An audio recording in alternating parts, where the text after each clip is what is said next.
असं उत्सुकता मी सगळ्यांना. मुख्यमंत्र्यांना भेटलो, उपमुख्यमंत्र्यांना भेटलो की रत्नागिरी सिंधुदुर्गवरच चर्चा होते, अशातला काही भाग नाही. कालपासून मुख्यमंत्री महोदयांच्या नेतृत्वाखाली विदर्भाच्या काही जागांवर दौरा मुख्यमंत्री महोदयांचा झाला. त्या संदर्भात मी आदरणीय DCM साहेबांची चर्चा केली. विदर्भातल्या अन्य ज्या जागा आहेत, शिवसेनेच्या आहेत, तिथं कशा पद्धतीनं कामकाज चालू आहे ह्याचा आढावा देखील मी आदरणीय उपमुख्यमंत्री महोदयांना देवेंद्रजींना दिला. मला असं वाटतं की संघटनात्मक आणि जी निवडणूक चालू आहे या संदर्भातली चर्चा होती. कुठेही रत्नागिरी सिंधुदुर्गच्या जागेवर इथे चर्चा झालेली नाही आणि आम्ही दोघं म्हणजे मी त्यांना भेटून सिंधुदुर्ग आणि रत्नागिरीचा प्रश्न सुटेल असं मला वाटत नाही. त्याच्यामुळे कुठेही रत्नागिरी सिंधुदुर्गवर चर्चा झाली नाही. जी चर्चा झाली ओव्हरऑल कालचा जो मुख्यमंत्री महोदयांचा दौरा झाला त्याच्या संदर्भात चर्चा झाली. तिकडे प्रचार सुरू केला भाजपाने पूर्णपणे. आशिष शेलार पण मैदानात उतरलेले आहे. नाही, आशिषजी काल माझ्यासोबत होते. महायुतीचा प्रचार ते करतायत, आम्ही देखील महायुतीचा प्रचार करतोय. असा वैयक्तिक कोणाचाही प्रचार सुरू झालेला नाही. रत्नागिरी सिंधुदुर्ग जागा ही अजून कोणालाही फायनल झालेली नाही. नेते मंडळींच्या चर्चेनंतर रत्नागिरी आणि सिंधुदुर्ग जागा ही महायुतीच्याच उमेदवाराला मिळणार आहे. आम्ही देखील महायुतीच्याच उमेदवाराचा प्रचार करणार. किरण सामंत यांनी दोन्ही ट्विट केले आणि व्हिडिओ टाकला होता अजितदादांच्या खासदारकीमध्ये मिठाचा कडा असेल तर आमदारकीबाबत विचारत. त्यांना अजितदादांचं भाषण आवडलं म्हणून टाकलेला तो व्हिडिओ होता. मला त्याच्यातनं काही राजकीय हेतू असा होता असं मला वाटत नाही. शेवटी प्रत्येकाला व्यक्ती स्वातंत्र्य आहे, विचार करण्याचं स्वातंत्र्य आहे. त्या भावनेतनं टाकलेला तो व्हिडिओ होता. शिवसेना आग्रही आहे रत्नागिरी सिंधुदुर्ग करता, त्या दृष्टीने हे होत आहे आणि शिंदे साहेब पण वारंवार याबाबत आग्रही असतात. पण तरी आज आपण इकडे देवेंद्रजींकडे मी पुन्हा एकदा सांगतो की मी नागपूरला असताना देवेंद्रजी ज्यांच्या नेतृत्वाखाली या सगळ्या घडामोडी घडल्या, आम्ही सरकारमध्ये आलो, ते नागपूरमध्ये असताना मी त्यांना न भेटणं हे चुकीचं आहे. आणि म्हणून जे काल दौऱ्यामध्ये झालं, हिंगोलीच्या दौऱ्यामध्ये झालं, वाशिमच्या दौऱ्यामध्ये झालं, यवतमाळच्या दौऱ्यामध्ये झालं, त्याचा सगळा आढावा मी देवेंद्रजींना दिलेला आहे. आणि म्हणून मला असं वाटतं की या भेटीकडे फक्त रत्नागिरी सिंधुदुर्ग जागेच्यासाठी भेट होती असं कोणी मानू नये. आता उपमुख्यमंत्र्यांशी भेटले, मग मुख्यमंत्री पण नागपुरातच आहे आज.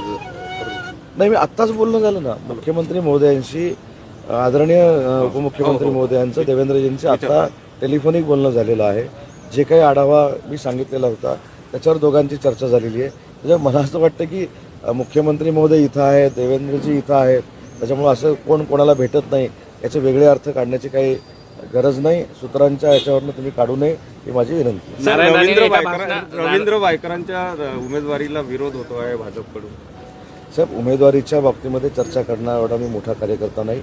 जे काही निर्णय होतील त्या निर्णयाबरोबर भाजप, शिवसेना, राष्ट्रवादी आणि मित्र पक्षाचे सगळे कार्यकर्ते काम करतील. नारायण राणेंनी असं म्हटलंय का मला देवेंद्र फडणवीसांनीच आग्रह केला होता भाजपमध्ये येण्यासाठी.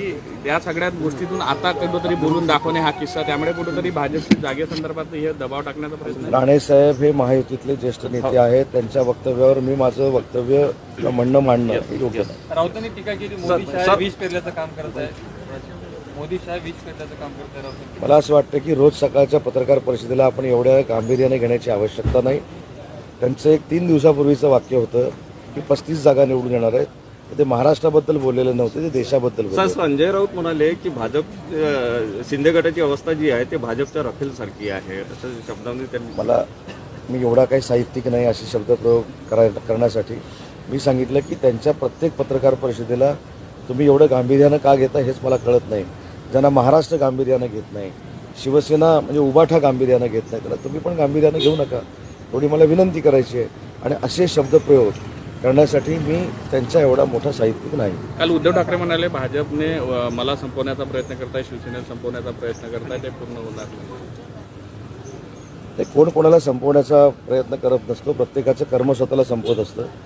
ज्या पद्धतीने त्यांची कार्यप्रणाली होती, ज्या पद्धतीनं भाजपबरोबर अलायन्स असताना देखील आम्ही काँग्रेसच्या बरोबर गेलेलो होतो, त्याच्यातनं एकनाथ शिंदे साहेबांनी उठाव केलेला आहे.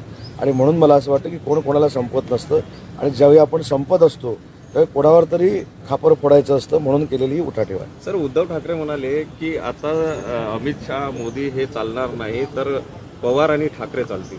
मोदी शहाचे दिवस गेले, पवार आणि ठाकरेचे दिवस 4 तारखेला कळेल ना. जास्त उगाच तोंडाची वाफ आम्ही पण घालवण्यापेक्षा आम्हाला प्रचार करण्यासाठी भरपूर वेळ आहे. आम्ही त्याच्यामध्ये जाऊन प्रचार करतो. 4 तारखेला चित्र स्पष्ट होणार आहे. आणि 4 तारखेला आज लिहून ठेवा, पुन्हा एकदा देशाचे पंतप्रधान नरेंद्र मोदी साहेब होणार आहेत हे सांगणारे खासगीमध्ये देखील बोलतात. तर आपण यवतमाळ वाशिमचा दौरा केला, भावना गवळी कुठेतरी नाराज असल्याची चर्चा आहे. आज त्या पत्रकार परिषद सुद्धा घेणार. आज पत्रकार परिषद ही नाराजीसाठी नाही आहे. त्यांनी स्वतः मुख्यमंत्री एकनाथजी शिंदे साहेबांबरोबर भेट घेतलेली आहे. मी त्या बैठकीमध्ये होतो. त्याच्यामुळे त्यांच्या सगळ्या शंका दूर झालेल्या आहेत.